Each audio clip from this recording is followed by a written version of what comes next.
Human eye is a wonder in itself. The human eye is so complicated but amazing, obviously, that many non science believers use this to reject evolution. They say, how can something like our eyes could be formed by random chances over a long period of time? It must be designed by someone. But in fact, the human eye in itself is a proof of evolution because we have found the fossils of various organisms which show how step by step the human eye, or for that matter the normal eye, could have evolved. Initially, the eye used to be like a pinhole, but then it evolved into a human eye. Human eye has a diameter of about 2.3 centimeter and its weight is 28 grams. It consists of various parts. Eyebrows. What is the function of the eyebrows? They prevent sweat from dripping into our eyes. Yes, that's the actual function. Eyelashes. They don't allow easy entry of dust particles. Cornea. Light enters through a transparent cover. It does about 70% of the necessary bending of light before it passes through our pupil. Next is the sclerotic. It is the white part. The outermost tissue of white color behind the cornea. It is tough and opaque. It protects delicate parts of eyes. The dark portion near it is known as choroid. It is attached to the sclerotic from inside. It keeps the inside of eye dark so internal reflection does not take place. The next thing is aqueous and vitreous humor. Aqueous humor is present in between cornea and lens. The aqueous humor is a fluid which protects the eyes from dryness and dust particles. The liquid is commonly called tear. There is a sink and a source of this fluid. The tears are secreted by lacrimal gland. Tears are of three types: basal tears, reflex tears and emotional tears. Basal tears are basically the normal tears that are always in your eyes. Whenever you shut your eyes or blink, the basal tears are replaced or they are recycled so that your eyes does not get dry. Reflex tears come when the chemical goes into the eye, for example during cutting the onion. And emotional tears are a way of our body to show extreme emotions such as extreme happiness or sadness. It is postulated that the emotional tears contains cortisol, which is the stress hormone. So it might be that the emotional tears help the human to get relaxed and it reduces the stress.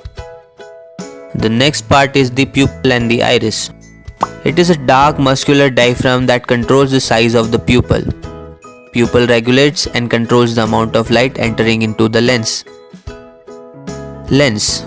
It merely provides finer adjustments of focal length so that image can be properly formed on the retina. Ciliary muscles can change the size of the lens so that the focus can be changed. This is known as the power of accommodation. Hold your hand in front of you. Now look at that hand. You will see that the back side is blurry. Now look at back, your hand will be blurred. This is amazing that our eyes can change the focus in an instant without even thinking. Last but the most important part is the retina. It is also called the screen. It is a layer at which the light rays are incident and it sends the signal to the brain via optic nerve. Retina has two cells, sensory antennas. One is cone and other is the rod. Cones are shaped like cones and rods are shaped like rod. The rods are more towards the sides and cones are more concentrated at the center. Cones are used for seeing the colors while the rods are used for black and white. Cones work in the good or brighter lighting conditions while rods work in the low light conditions. There are various parts on the retina. One is the fovea.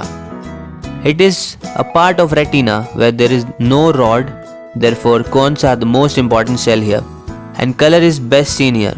It is also called the yellow spot. The another spot is the blind spot. The region of retina where optic nerve is present, there are no cells present there. Optic nerve transfers the visual signals to brain.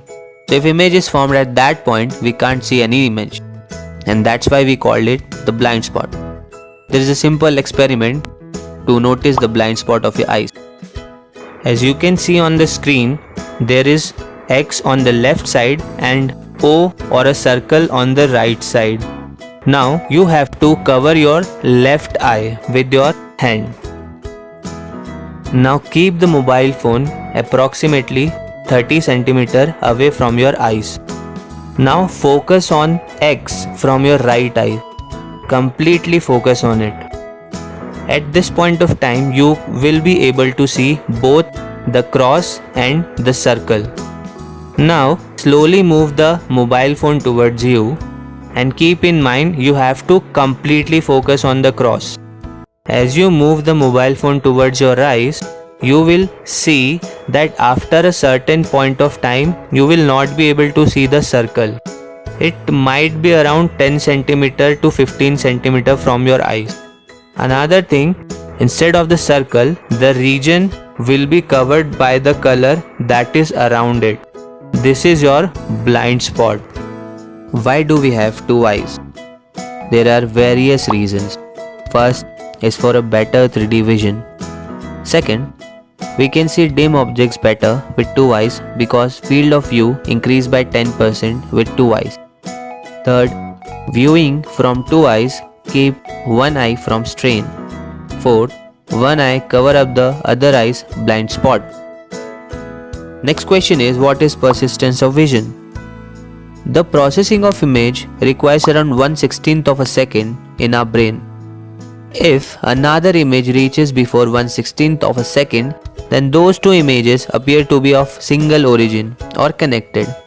This is why sometimes we see objects to be moving when they are not. There are various applications of it.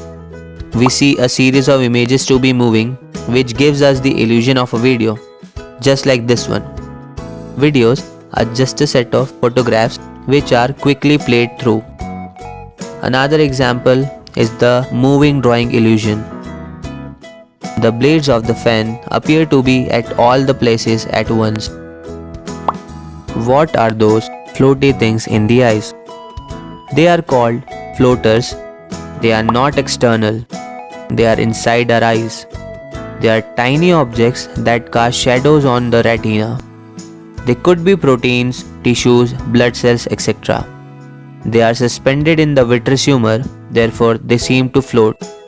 Most of the time we don't notice it, but when they get closer to the retina, they cast a shadow more sharp than usual. They are noticeable if you look at a uniform and light color background, and in bright light it looks even better because pupil contract and focus is improved. The next big question is, what are the defects of vision? There are several defects that can occur in our eyes. For example, short-sightedness, long-sightedness, presbyopia, astigmatism, color blindness, and cataract. Before going into the treatment of these defects, let's discuss few of the persons related to the treatment. Optician. Optician is a specialist in fitting the eyeglasses. Optometrist. They are the primary eye examiner and writes prescriptions for corrective lenses. Ophthalmologist. Medical doctor who specializes in all aspects of eye health. The first defect is the short-sightedness or myopia. It is the defect in which the far-off objects appear to be blurry. It is caused because the image of the object is formed in front of the retina. It can be corrected using a diverging lens because the image is converged more in this case. Diverging lenses are also called concave lenses and their focal length is minus. Therefore, the power is also negative, and that's why when you have a spectacle of myopic eye, it is generally of negative number. The next defect is the hypermetropia or farsightedness. In this defect, we can't see the nearby objects clearly. It generally occurs after a certain age, like 35 or 40 years. In this defect, the image is formed behind the retina that is, the image is not converged quickly. So we want the image to be converged before the retina or exactly at the retina. So we need a converging lens. Convex lens is the converging lens. Focal length is also positive, and therefore the power is positive, and therefore the person having hypermetropic eye is prescribed a positive lens. Next is the presbyopia. It is a condition in which the person can neither see the far off objects clearly nor the nearby objects clearly. It is treated by putting a lens in which upper part is of concave nature and lower part is of convex nature. We will not discuss the remaining defects of vision in detail here, but I'll give you the overview. Astigmatism occurs when the shape of the cornea gets changed a bit. Actually, the cornea of most of the human beings' eyes is not exactly of perfect shape, because as we age, due to the external effects, our cornea gets deformed a bit. For example, when you rub your eyes, you risk de-shaping your cornea. So, do not rub your eyes. Color blindness. Color blindness is a phenomena in which the person is not able to see one or more color properly. Why does it happen? It happens because we have three types of cone cells: red, green and blue. These three color cones help us to see various millions of different colors. When any of these three cones is not working properly, the person is either not able to see green color or blue color or red color properly. Let's suppose the person is not able to see red color. Then all the other colors will also appear different, as RGB combined to make all other colors. Do you know why the color of Facebook is blue? Because the founder of Facebook, Mark Zuckerberg, is colorblind. He is not able to clearly see the red color. That is why the color of Facebook is blue. I'm not sure it is the actual reason behind the color, but it might be a factor. Cataract is a condition in which a milky layer appears on the lens of the eye. This defect can be cured by laser surgery, and it generally occurs at the age of 50 years or more.